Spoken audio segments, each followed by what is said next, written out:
Hi everyone, I hope you are doing well. Welcome to the Astro 160 Comedy Club, and today we will be discussing an important topic. No, not whether Hermione should have ended up with Harry. We will be discussing the place where your neighbour's lost cat and your forgotten homework are. Yes, that's right, black holes.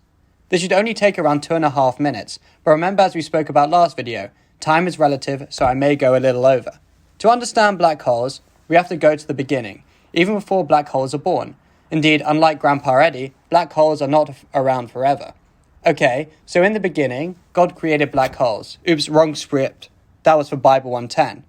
Now it begins with dust, something I know very well growing up in the UK, where I spent much of my childhood up chimneys. The galaxy contains not only billions of stars, no, not those kinds of stars, but also large amounts of gas and dust. These regions of gas and dust in the galaxy lie in the space between the stars. If the galaxy were a street, the houses would be the stars and the regions of gas and dust would be the gardens in between the houses. Anyway, a lot of this gas accumulates to form clouds, called molecular clouds. Think cloudy with a chance of dust. This dust moves around erratically in many directions, smashing into each other, like school children playing tag in a schoolyard. When they bump into each other, they accumulate. Some groups are large, some are small. In fact, there is a ratio of big groups to small groups constant in the universe, with many more small groups than large groups, though the ratio is not as big as the ratio of Elon Musk on Twitter. Anyway, these clumps get so big that they turn into stars themselves. We are concerned with the top 0.5% of these stars. The stars that at their core are over 1.4 times the solar mass have the potential to become black holes. That is because their core is so big that it will eventually implode due to its own gravity. This is called the Chandrasekhar limit.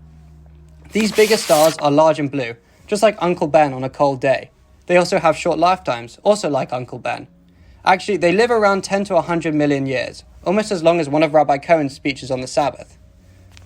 These blue stars eventually go supernova, which is a massive explosion that lights up an entire galaxy, like when your mom finds out you didn't put the chicken in the oven for supper. However, this lasts only 2 weeks, unlike your mom, who'll hold it against you for 2 years. If the core mass is between 1.4 to 3 solar masses, the nucleus itself will stop the implosion and a neutron star will be formed. However, if the core mass is above 3 solar masses, nothing can stop the collapse and a black hole is born. And there you have it, how a stellar black hole is formed. Thank you so much for listening. Please join us next time here at the Astro 160 Comedy Club, where we will be discussing what to do with your ex, specifically exoplanets.